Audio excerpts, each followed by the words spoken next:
Artėja konkursinė aukso vainiko paroda. Jai padariau muzikos instrumentų kolekciją.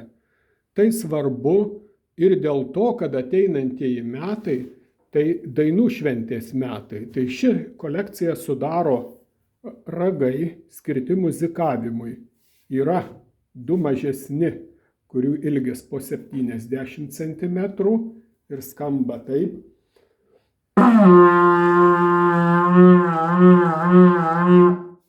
Ir vienas ilgesnis, kurio ilgis 1,10 cm.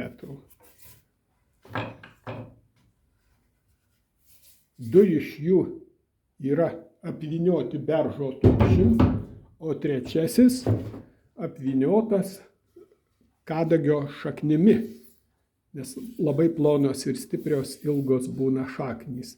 Visi ragai padaryti taip kaip muziejuose. Medžio kamienas keltas per pusę, tada išdrožta ir patikimai suklijuota.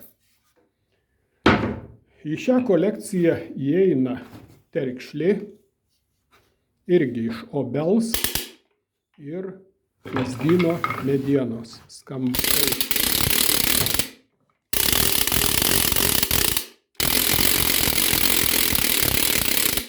Tokias terkšlės naudoja kapelijos ir dar jos būdavo naudojamos tą savaitę, kai negalima skambinti varpais, tai į bažnyčią su didelė terkšlė būdavo sukviesti parapijiečiai. Kleketas su plaktuku.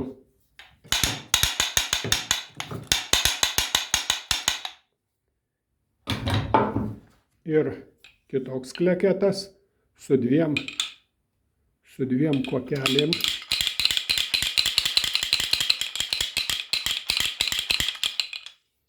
Taip pat iš obels medienos.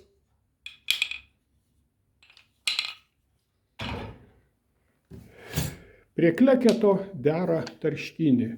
Tokios tarškynės viduramžių miestuose buvo naudojamos naktinių sargų, kad miestiečiai ramiai galėtų miegoti, žinodami, kad sargas vaikštinėja ir nemiega. Mūsų laikais tokias tarškynės naudoja medžiotojai.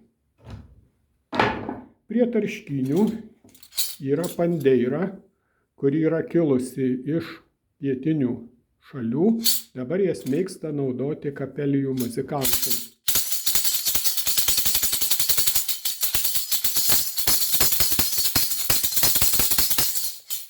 Na ir užbaigia visą rinkinį švilpynės.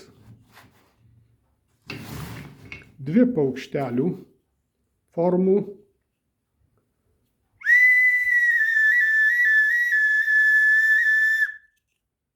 Ir trys padarytos iš šakelių.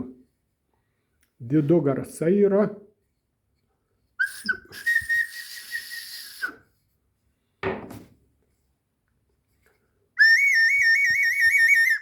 Taip galima muzikuoti, paukščius pamėgdžiot ir kitaip linksmintis. Tai štai tokia muzikos instrumentų kolekcija šį rudenį yra